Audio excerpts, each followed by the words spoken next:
पूर्व पश्चिम का ये गाना गूज़बम्प्स तो देता ही है, लेकिन देश प्रेम में आंखें नम कर जाता है। मनोज कुमार की ये फिल्म 1970 की है। आज के युवा युवतियां शायद मनोज कुमार का वो देश प्रेमी दौर ना जानते हों।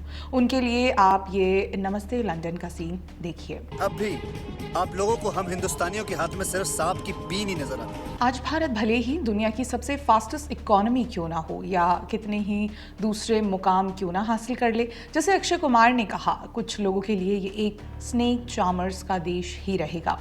ऐसा ही कुछ एक ब्रिटिश इंडियन फिल्म मेकर संध्या सूरी ने अपनी मूवी संतोष द्वारा हासिल करने की कोशिश की है। सोने पर सुहागा ये मूवी यूनाइटेड किंगडम की ऑफिशियल ऑस्कर्स एंट्री थी। 10 जनवरी को भारत में रिलीज होने वाली फिल्म पर सेंसर बोर्ड ने रुकावट डाल रखी है, लेकिन क्यों? सेलेक्टिव अभिव्यक्ति की आज़ादी के एडवोकेट्स इस मूवी को लेकर एक्स पर अपने प्रोपेगेंडा न्यूज़ साइट्स पर रौला पा रहे हैं, लेकिन ऐसा इस मूवी में है क्या?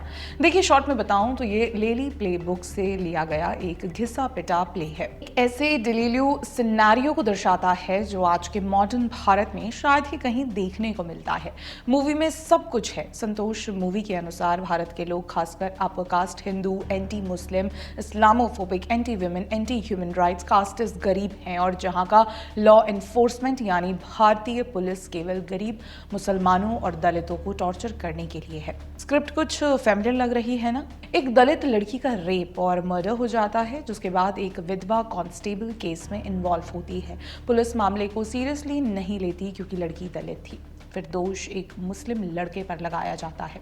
फिर एक रेसिस्ट और कास्टिस्ट पुलिस कप्तान का तबादला करने की नौबत आती है। मूवी इसी थीम के चारों ओर रिवॉल्व करती है।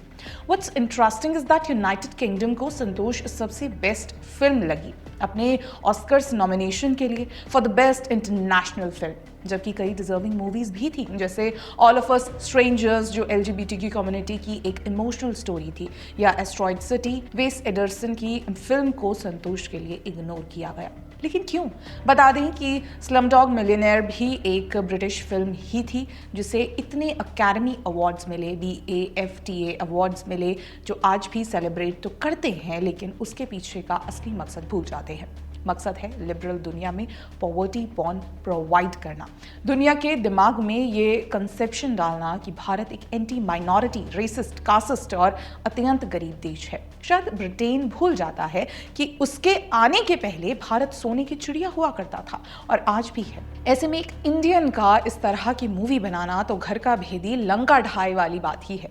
सोशल इश्यूज पर अगर मूवी बनानी ही है तो उन सोशल इश्यूज पर ये ब्रिटिश डायरेक्टर्स क्यों नहीं बनाते जो आज की सोसाइटी में एक्चुअली एग्जिस्ट करते हैं? जैसे I don't know, may be Britain में ग्रूमिंग गैंग्स, या कैसे ब्रिटेन अपनी क्रिश्चियन आइडेंटिटी खो रहा है, या मे बी कैसे दुनिया भर में इस्लामिस्ट रेडिकल्स अटैक हो रहे हैं। मैं मानती हूँ कि कोई भी सोसाइटी परफेक्ट नहीं होती, हर जगह इम्प्रूवमेंट की ज़रूरत होती है, लेकिन दिक्कत है आपके सेलेक्टिव पोर्ट्रेयल से, जबकि आज के भारत में ऐसे केस काफ़ी कम देखने को मिलते हैं। उम्मीद है संध्या सूरी अपने ब्रिटिश होने का फ़र्ज़ निभाएंगी और अगली मूवी उन विक्टिम्स के ऊपर बनाएंगी जो पाकिस्तानी इस्लामी ग्रूमिंग गैंग्स का शिकार बनी।